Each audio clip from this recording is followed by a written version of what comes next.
শুভ সকাল বন্ধুরা, কেমন আছো? আশা করি ভালো আছো তোমরাও। আমি নিজের কথা এটা মানো, তাও আমি করছি এমনি কথা বলে এবারে ভিডিও করব।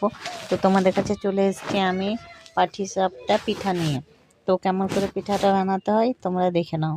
এখানে নিয়েছি আমি 2 কাপ ভাতের চাল গুঁড়ো আর 1 কাপ আমি সুজির ব্যাটার নেব আর 1 কাপ ময়দা। তো এখানে সুজিটা নিয়েছি, দেখো সুজিটা 1 কাপ নিয়েছি, সেটা মিক্সিতে পিষে নেব। মিক্সিতে পিষে নিচ্ছি আর যাকে আমি মিক্সিতে পিষছি তাকে আমি তোমাদেরকে ভিডিওটা দেখাচ্ছি। আমার ভিডিও যদি তোমাদের ভালো লাগে তোমরা আমাকে লাইক শেয়ার কমেন্ট করে দিও, বেল আইকনটা দেবে পরে পাশে থাকো। আর পিঠা যদি খাবার তোমাদের ইচ্ছা হয় আমার হাতে, তাইলে চলে এসো আমার বাড়ি। আমার ঘর বাড়ি, আমার ঘরের পেছনে বাড়ি আর বাড়ির আগে ঘর আছে। আমার ঘর চলে আসবে, তোমরা খেতে কেমন করে খাওয়াতে হয় সেটাও আমি দেখাবো। আর এখন আমি পিঠা বানাচ্ছি, তো কী কী দিয়ে পিঠা বানাচ্ছি এটা আমি সকালে সকালে পিঠাটা বানাচ্ছি, সেই জন্যে আমি অনেক জলদি জলদি বলছি যে পিঠাটা কী করে করছি। তো তোমরাও যদি ভালো লাগে আমার পিঠাটা দেখে তাইলে ঘরে বানাই খাবে। আর দেখো আমি কি কি দিচ্ছি। এটাতে 4 কাপ দুধ দিতে হবে, দুধ দিয়ে সানতে হবে, গুড় দিতে হবে, মানে চিনি গুড় তোমরা যে দিতে চাও। আর কড়াইয়ে আমি 1 কিলো দুধ নিয়েছি, প্যাকেটের দুধ, আমুল দুধ। আর রেড কাউ নিয়েছি আমরা, তোমরা যে কাউ ভালো লাগবে সেই কাউয়ের এই দুধ নেবে।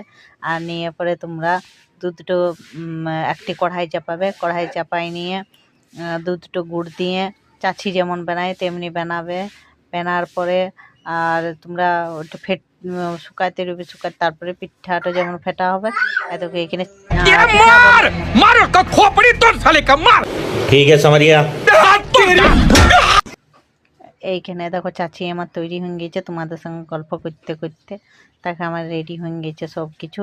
এবারে ছিলকাটা করিয়ে নিই ভালো করে। পিঠাটা আমি ছিলকাই বলি, তোমাদের কাছে অল্প ভালো কথা বলতে হয়েছে ওই জন্য বলছি পিঠা, কিন্তু একটু ছিলকাই বটে। তেল দিয়ে ছিলকা করিয়ে নিচ্ছি, দেখো তুলাতে করে তেলটা দিচ্ছি যাতে আমার ফ্রাই প্যানটাই ভালো করে তেলটা লেগে যায় আর ছিলকাটা উঠে। তো এই যে আমি করে নিলাম, করে নেওয়ার পর এবারে এটাতে 1 ডাবু দিয়ে দেবো গুড়ি বাটা। আর আমার ছিলকা দেখো রেডি হচ্ছে, গোল গোল ঘুরাইতেও হয়েছে। বন্ধুরা কি বুঝবে, বড় কষ্ট। পিঠা খাইতেও যেমন মজা, করতেও তেমনি কষ্ট। এই ভাষাতেই দেখছি সবাই ভাইরাল হচ্ছে, তো আমিও ভাবলুম টুকু যে যদি ভাইরাল হওয়া যায় তো এমনি এই ভাষা বলতে হয়। তো এই যে আমি হালকা হালকা শিখেছি এই ভাষাটা। এই যে চাচিটো দিয়ে দিলাম মাঝে মাঝে। আর দেখো কেমন মুড়িয়ে লিখছি, এগরোল যেমন বানায়